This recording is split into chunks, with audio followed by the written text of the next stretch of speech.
we got to heal in these finances, okay? We got to heal in our mind, and it's obviously going to affect every area, and this is one of the areas to be able to pour into our health the way that we need to be able to pour into community like we want to. So, all that to say is, welcome the homie Jay.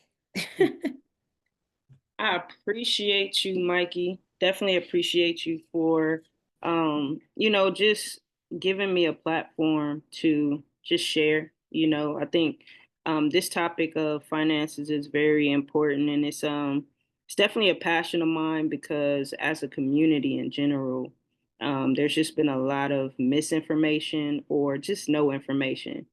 And, through this journey of me teaching myself and creating this brand to share with others. My name is Jay. I go by Jay Got Soul, and I'm the founder of Jay Got Soul Studio LLC, which is home to the Black Money Matters Act Like It brand. But our mission is to empower your finances. We want to help, our community take control of your financial future. A lot of times when we think about money, we think of it from a place of lack and we think of it from a place of like victimhood. And what I want us to do is get to the point where we feel more in control. So whatever that means for us, we have more control. And I start at the very basic level with the budgeting process. So we'll share a little bit more about that along the way. All right, so our mission is to empower individuals by providing practical money management tools and resources. We believe in building a sustainable legacy for urban communities through financial education and empowerment. And the reason why we stand out is because our dedication to quality, our commitment to empowering communities, and our passion for financial education and entertainment. And so, what I call J Soul Studio is an edutainment studio, right? So, it's not just education, it's not just entertainment. Mikey and I started writing music when I started going through a really tough uh, grieving process. And so after that, I found music therapy. And so music has been a part of my healing journey. And so, yeah, I like for us to be educated, but I know sometimes that could be a little rigid. So we add like the elements of music, just kind of how we did a breakdown of Kendrick Lamar's Man at the Garden. That's one of my favorite songs. I listen to that before every game.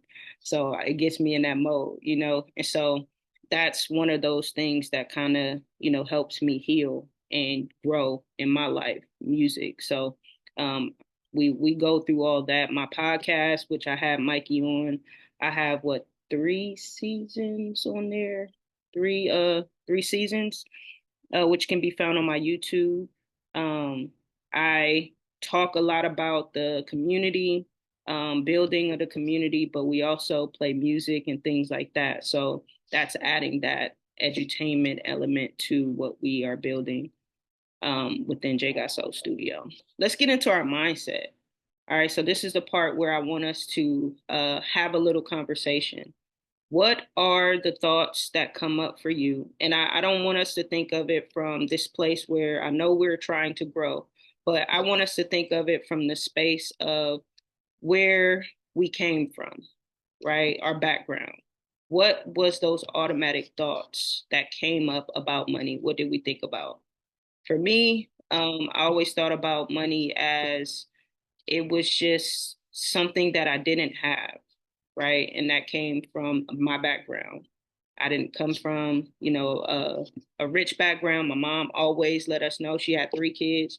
She always let us know, like, I don't have it. I can't go get you them Jordans, right? Yeah, your friends got Jordans, but y'all not gonna get those. Y'all gonna get these Skechers, okay? Y'all gonna be okay with it. All right. So growing up, hearing that, that became a part of my own psyche. In my mind, I thought we don't have it, right? And so when I started to earn my own money, that's how I spent my money. I spent it like I didn't have it. And so I was very frugal. But I definitely want to hear you guys' feedback. So now is a good time for you guys to come off mute, and share, like, what are some automatic thoughts that come up when you think about money? Would you say it again? Say that again. Say that again. The lotto was a religion and the casino was the temple. Yes. But you would be surprised how many people are living from that space, right? Like and I hear people talk all the time. Like they be like, "Yeah, man, if I hit the lotto, I'm gonna go and do this. I'm gonna spend money on this. I'm gonna do this. I'm gonna do that." And it's like, okay, great, but you got to spend to get that, and how many times you got to spend Exactly. to be able to even possibly get that, you know what I'm saying? And so it that mindset always sets us back, and so I'm very intentional about trying to help us understand that, we can have funds for things like that, but we got to take care of ourselves first and making sure that we can learn how to make money off of those passions, because we're living in a time where one income is not enough, and it's unfortunate, but it's also like it allows us to be more flexible in certain instances, right? um so yeah, we want to also stay informed with what's going on, um because that is going to be important. Let me see. Now I'm gonna get chickens. That's funny. Sorry, I'm reading. Gotta start a side hustle for eggs. Y'all funny. um, so yeah, like we gotta stay informed with what's going on, right? The prices of everything is going up, so that also means that we have to do some understanding of how much we need to bring in to be able to take care of just our basic needs, right? And so that takes time. Really appreciate y'all. Listen, I got my hat on. Like, And actually, I got some compliments on this hat from some people, so we gotta talk. But yeah, the budget, y'all. I really cannot say enough how Jessica confirming with me that I was worthy to spend my money on.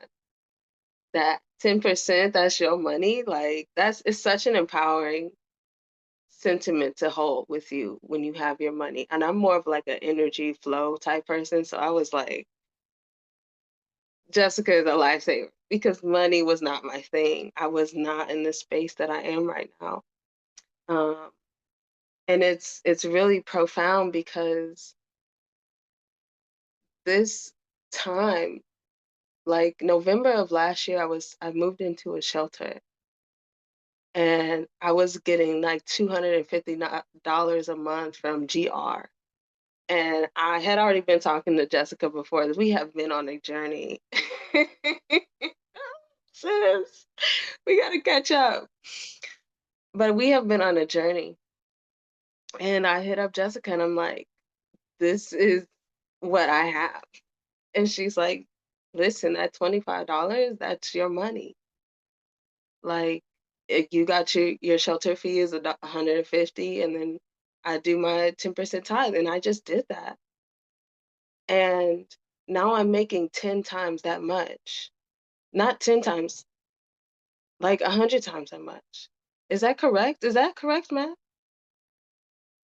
Like I'm making over $2,000 a month. Actually, it's actually more than what I'm even trying to make it because I stuck with that. And I use that money that I have for me to invest in myself.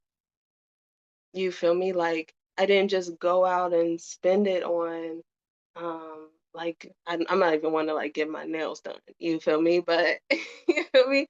I didn't do it for that. Like there were certain programs or classes that I wanted to invest in. I invested in like just myself and my healing and my understanding. And I saved a little bit. You feel me? I was like, what I want to do with my money is save it. Because I'm in this very tight space.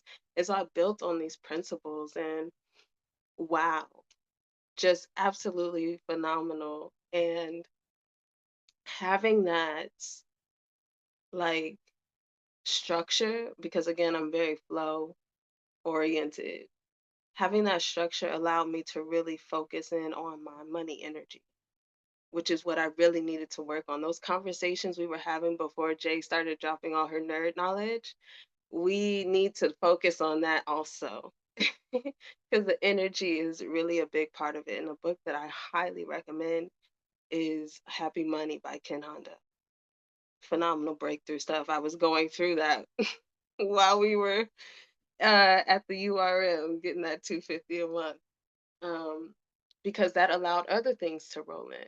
Listen, I have stories upon stories. You feel me? But we've been here for a little minute, and I've realized like not all communities like to talk for 2 hours.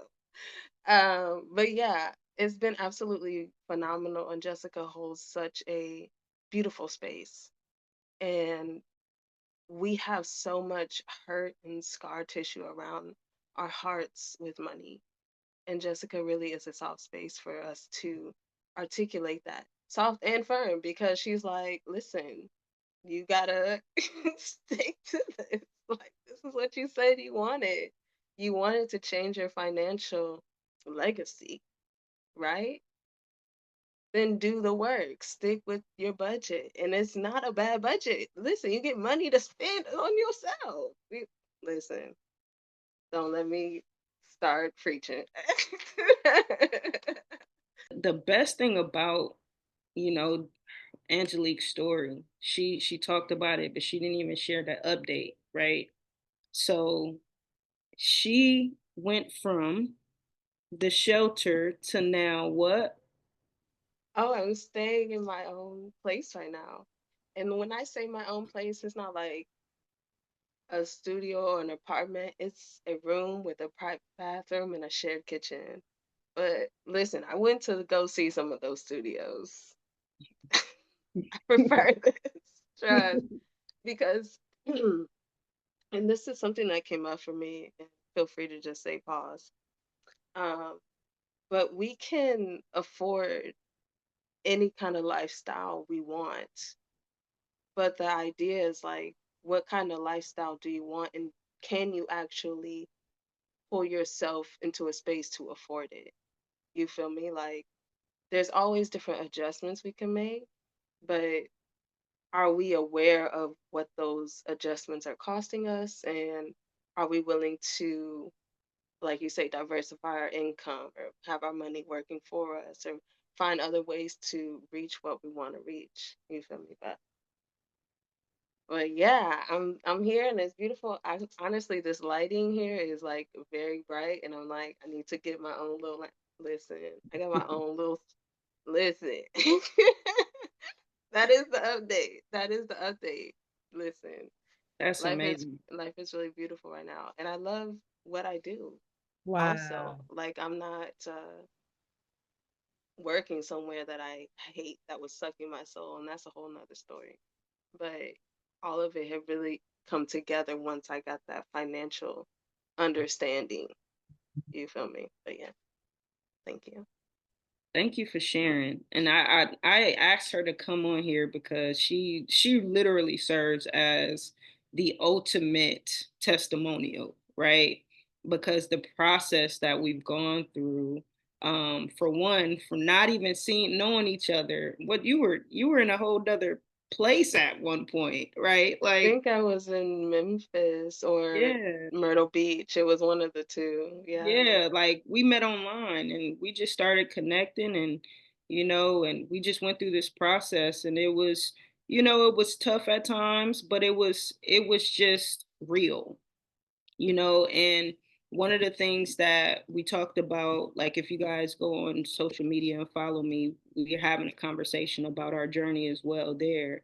And when she told me, she's like, I'm only making this amount, and I'm like, okay, well, we gonna make do with that, like it's possible, and that's the thing. It's just about how well you manage what you have. You don't need a lot. It's just about managing what you have.